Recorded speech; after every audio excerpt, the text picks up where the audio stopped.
मुअज़्ज़ज़ सामीन, जुमला हाज़रीन, पर्दा नशीन इस्लामी ख़वातीन, अस्सलामु अलैकुम रहमतुल्लाहि व बरकातुहू। अल्हम्दुलिल्लाहि वलिय्यिही वस्सलातु अला नबिय्यिही व अला आलिहि व अस्हाबिहिल मुतअद्दिबीन बिआदाबिही। अम्मा बअद, अऊज़ु बिल्लाहि मिनश शैतानिर रजीम, बिस्मिल्लाहिर रहमानिर रहीम। फसल्लि लिरब्बिका वन्हर। आमनतु बिल्लाहि सदक़ल्लाहुल अज़ीम व सदक़ रसूलुहुन नबियुल अमीनुल करीम व नहनु अला ज़ालिका लमिनश शाहिदीन व शाकिरीन वल्हम्दुलिल्लाहि रब्बिल आलमीन। आइए सब मिलकर बारगाह नबविय्या में दरूद पाक का विर्द करें। अल्लाहु रब्बु मुहम्मदिन सल्लल्लाहु अलैहि वसल्लम, नहनु इबादु मुहम्मदिन सल्लल्लाहु अलैहि वसल्लम, सलातन दाइमतन सरमदन अबदा। सुन ऐ मुसलमान, ये दर्स कुरानी में है। सुन ऐ मुसलमान, ये दर्स कुरानी में है। अज़मत इस्लाम तो सर्फ़ कुर्बानी में है। अज़मत इस्लाम तो सर्फ़ कुर्बानी में है। हज़रात, आप बहुत सारे उलमाए रब्बानीन, मुफ्तियाने ज़िम्मूरीन के नूरानी बयानात समाअत फरमाए होंगे। मैं बेहतर और मुनासिब समझता हूँ कि इसी ताल्लुक़ से कुछ अहम मसाइल अवामुन्नास में होशगुजार कर दिया जाए। जो ज़रूरी है और हम सभी के लिए ज़रूरी है कि इन मसाइल से वाक़फ़ियत हो। दुआ है रब्बे ज़ुल-मलन से कि हमें कहने से ज़्यादा अमल की तौफ़ीक़ अता फरमाए। हज़रात, कुर्बानी के ताल्लुक़ से आपने बहुत सारे मसाइल सुने हैं। उनमें से एक अहम मसला ये है कि कुर्बानी का जानवर एक मकाम ख़ास में बंधा हुआ था। किसी ने क़स्दन उस जानवर को ज़बह कर दिया। कुछ इमाम बड़े ही शातिर, बड़े ही चालाक होते हैं। वो ये समझते हैं कि ये काम मेरा ही है, जानवर बंधा हुआ था, इन्होंने जानबूझकर क़स्दन उस जानवर को ज़बह किया, वो बकरी हो या बकरा हो। तो क्या इमाम साहब के वो जानवर कुर्बान करने से कुर्बानी हो गई या नहीं हुई? ये बड़ा ही काबिल गौर व फौज मसला है। तो हज़रात, इसकी दो सूरतें हैं। अगर वो इमाम साहब या ज़ाबिह ने जो बकरा ज़बह किया है या जो बकरी है, भेड़ है, दुम्बा है या जो भी कुर्बानी के जानवर हैं जिनको उन्होंने ज़बह किया है, इसकी दो सूरतें हैं। सूरत उला ये है कि अगर इमाम साहब ने उसी मालिक की तरफ से कुर्बानी की जिसका वो बकरा बंधा हुआ था, जो इमाम साहब के इल्म में था, तो ये मालिक की तरफ से कुर्बानी हो गई, यानी जिनका जानवर था उनके नाम से कुर्बानी हो गई। क्योंकि वो बकरा कुर्बान होने के लिए था या वो जानवर कुर्बान होने के लिए था। उसकी दो सूरतें हैं। सूरत उला ये है कि अगर वो जानवर कुर्बानी ही के लिए था और इमाम साहब को ये इल्म था और उन्होंने मालिक की तरफ से कुर्बानी की, तो मालिक की कुर्बानी हो गई। चूँकि वो जानवर कुर्बान होने ही के लिए था और इमाम साहब ने मालिक ही के नाम से कुर्बानी की जिसका वो जानवर था, इसलिए कुर्बानी हो गई। दूसरी सूरत ये है कि इमाम साहब ने अगर वो अपने नाम से कुर्बानी की या अपनी तरफ से कुर्बानी कर दी, क्योंकि उस जानवर का वो मालिक नहीं था, और अपने नाम से कुर्बानी की, तो इसकी दो सूरत है। एक सूरत यह है कि जानवर ज़बह करने के बाद ज़बहशुदा गोश्त अगर राज़ी व रज़ा जिसका जानवर है वो ले ले, तो वो मालिक ही की कुर्बानी होगी।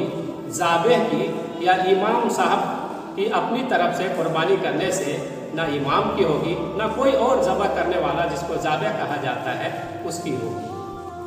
اب دوسری صورت یہ ہے کہ اگر مالک راضی نہیں ہے گوشت لینے پر، کہ گوشت حاصل نہیں کرے گا، نہیں لے گا، بلکہ اس کا تاوان لے گا، اس کی قیمت لے گا، تو اب یہ قربانی مالک کی نہیں ہوئی، کیونکہ وہ اس کا تاوان لینے پر راضی ہے اور اس پر تاوان دینا ضروری ہے۔ اب اگر ذابح نے نیت کر لی، اپنی طرف سے قربانی کی، تو یہ ذابح کی قربانی ہو گئی، ذبح کرنے والے کی قربانی ہو گئی۔ چونکہ تاوان دینے کے بعد اس شے کا مالک ہو جاتا ہے، وہ شے اس کی ملکیت میں ہو جاتی ہے، اسی سبب سے ذابح کی نیت کا اعتبار ہے۔ وہ اپنی طرف سے اگر قربانی کی تاوان دینے کے بعد، تو اب ان کی قربانی ہوئی، مالک کی قربانی نہیں۔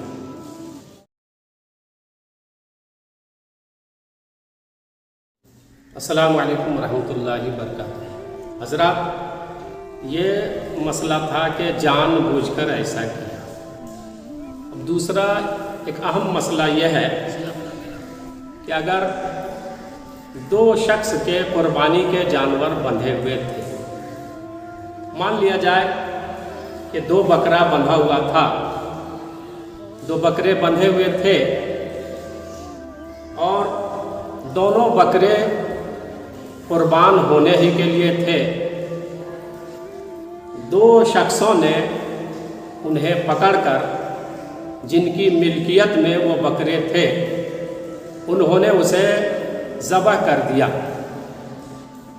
اور ذبح کرنے کے بعد چونکہ پہلا مسئلہ تھا کہ انہوں نے جان بوجھ کر کیا، اور یہ مسئلہ جو ہے کہ بھولے سے کیا، کہ دونوں کے بکرے ایک ہی جگہ بندھے ہوئے تھے، اور بھولے سے ایسا کیا کہ ایک نے دوسرے کا بکرا ذبح کر دیا، دوسرے نے دوسرے کا بکرا ذبح کر دیا۔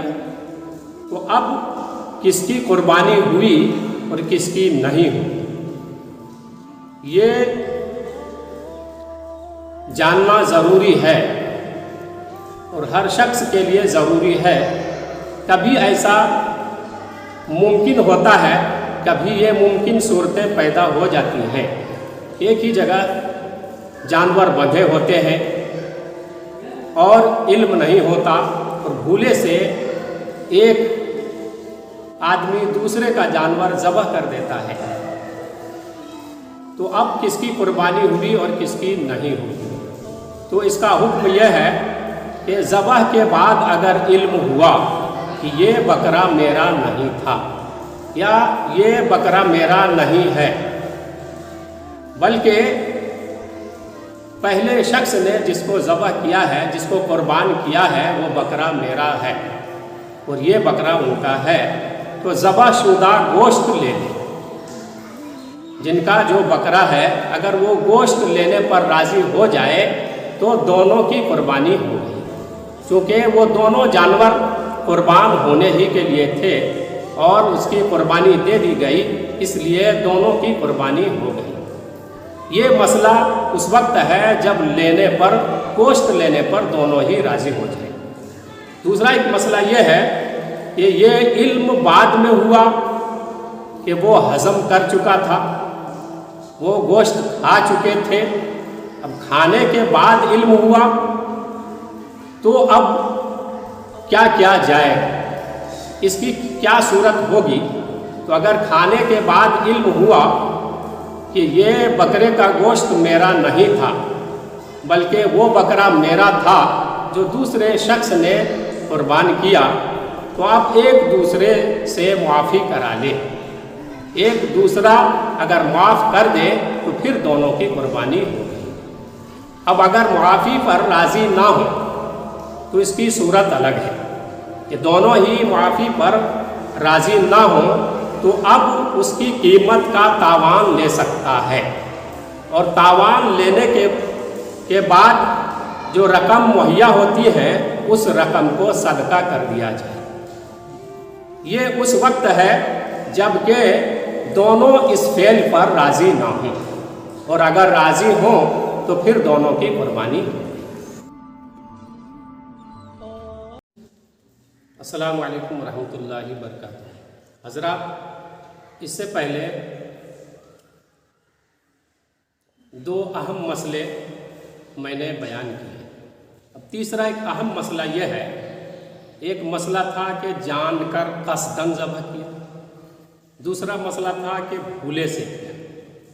दोनों मसले की जो हमारी वसअत थी, गुंजाइश थी, बिसात थी, उसके मुताबिक मैंने गोशगुजार कर दिया। अब तीसरा एक मसला यह है कि एक भूले से किया, दूसरा जानबूझ कर किया, तीसरा अपनी ताकत का इस्तेमाल किया। एक तो भूले से जानवर उन्होंने गलती से कर लिया, एक तो है कि कसदन किया।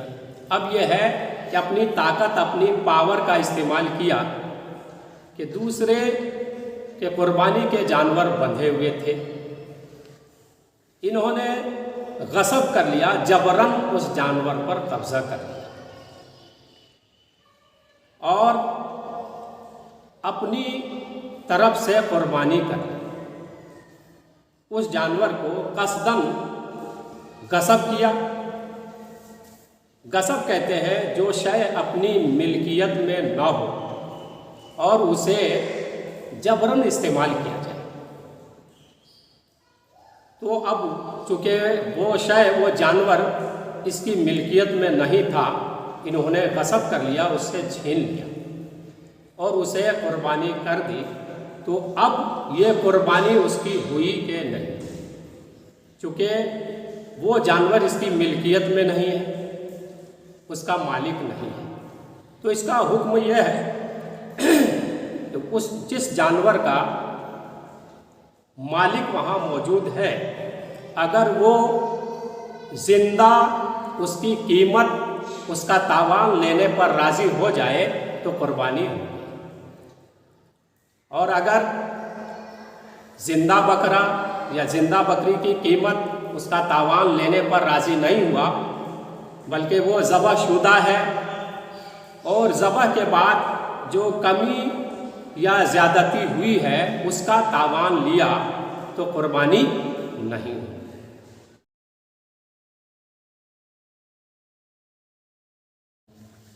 अस्सलामु अलैकुम रहमतुल्लाहि बरकातुहू।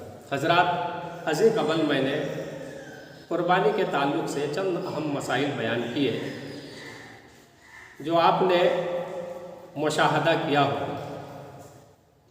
एक मसला जानबूझकर था, दूसरा भूले से था, तीसरा अपनी ताकत का इस्तेमाल किया।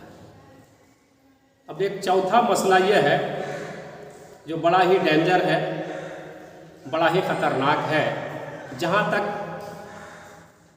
हर एक इंसान की निगाह नहीं पहुँचती है। अब मान लिया जाए किसी ने कुर्बानी का जानवर खरीदा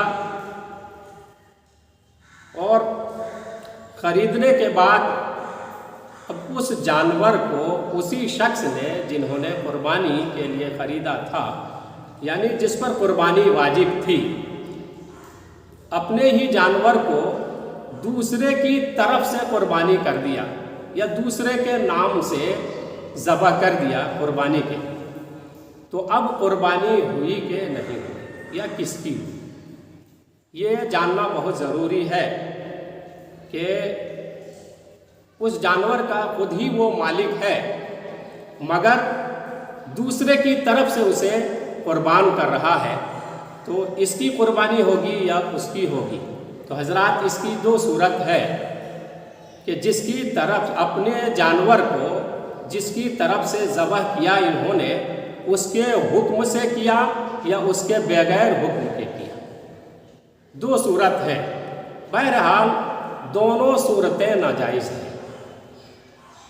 अगर उसके हुक्म से करता तब भी कुर्बानी नहीं होती, क्योंकि उस जानवर का वो खुद मालिक नहीं है, तो उसके हुक्म का कोई एतबार नहीं है। इसी तरह उसकी इजाज़त के बगैर यानी बगैर हुक्म के किया तब भी उसके नाम की कुर्बानी नहीं हो सकती। دونوں صورتوں میں چاہے حکم ہو یا حکم نہ ہو، دونوں صورتوں میں قربانی نہیں ہوگی۔